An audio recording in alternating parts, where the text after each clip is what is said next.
Hi! ಎಲ್ರಿಗೂ ನಮಸ್ತೆ. ಮತ್ತೊಂದು ಮಿನಿ ವ್ಲಾಗು. ಬೆಳಗ್ಗೆ ಪೂಜೆ ಮುಗಿಸ್ಕೊಂಡಿದ್ದೀನಿ. ಮಕ್ಕಳ ಟಿಫನ್‌ಗೆ ಹಾಗೆ ಲಂಚ್ ಬಾಕ್ಸಿಗೋಸ್ಕರ ರೊಟ್ಟಿ, ಚೌಳೆಕಾಯಿ ಪಲ್ಯ ಹಾಗೆ ಹುರುಳಿಕಾಳು ಪಲ್ಯನ ಮಾಡ್ತಾ ಇದ್ದೀನಿ. ಚೌಳೆಕಾಯಲ್ಲಿ ಒಂದು ಪೊಟೇಟೊನ ಕಟ್ ಮಾಡಿ ಹಾಕ್ಕೊಂಡು ಎಣ್ಣೆಯಲ್ಲಿ ಚೆನ್ನಾಗಿ ಹುರ್ಕೊಂಡು ಮಾಡ್ತಿದ್ದೀನಿ.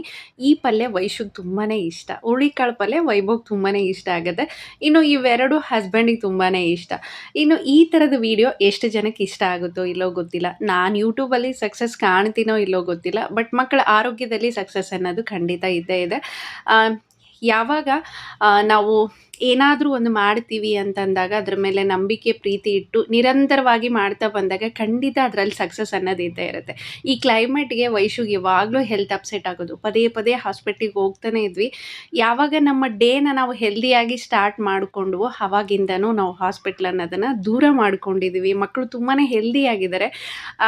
ಈ ಗ್ಲೋಯಿಂಗ್ ಅನ್ನೋದು ಇನ್ಸೈಡಿಂದನೇ ಬರುತ್ತೆ. ವೈಶುಗೆ ಒಂದು 2 ವರ್ಷದ ತನಕ ಮಾತ್ರ ಪೌಡ್ರ್ ಹಚ್ಚಿರೋದು ನೆನಪು ಕೂಡ ಇಲ್ಲ ನನಗೆ. ಅದಾದಮೇಲೆ ಬೆಳಗ್ಗೆ ವಿಭೂತಿ ಹಚ್ಕೊಂಬಿಟ್ಟು ಸ್ಕೂಲಿಗೆ ಹೋಗ್ತಾಳೆ ಅಷ್ಟೇ. ಈ ಥರ ಊಟ ಕೊಡೋದ್ರಿಂದ ಮಕ್ಕಳು ಆರೋಗ್ಯದಲ್ಲಿ ತುಂಬ ಚೆನ್ನಾಗಿರ್ತಾರೆ. ಗ್ಲೋಯಿಂಗ್ ಅನ್ನೋದು ಇನ್ಸೈಡಿಂದನೇ ಬರುತ್ತೆ. ತುಂಬ ಬ್ರಿಲಿಯಂಟ್ ಆಗಿರ್ತಾರೆ. ಏನೇ ಓದಿದ್ರು ಕೂಡ ಅದು ತಲೆಯಲ್ಲಿ ಕೂರುತ್ತೆ. ಸೊ ಇದೆಲ್ಲದಕ್ಕೆ ಮಾಡುವಂಥ ಮನಸ್ಸಿರಬೇಕು, ಹಾಗೆ ನಂಬಿಕೆ ಇರಬೇಕು, ಪ್ರೀತಿ ಇರಬೇಕು. ಅಲ್ಲಿ ಊಟ ಕೊಟ್ಬಿಟ್ಟು ಬಾಕ್ಸ್ ಕೂಡ ರೆಡಿ ಮಾಡಿದೆ. Please subscribe. Thanks for watching.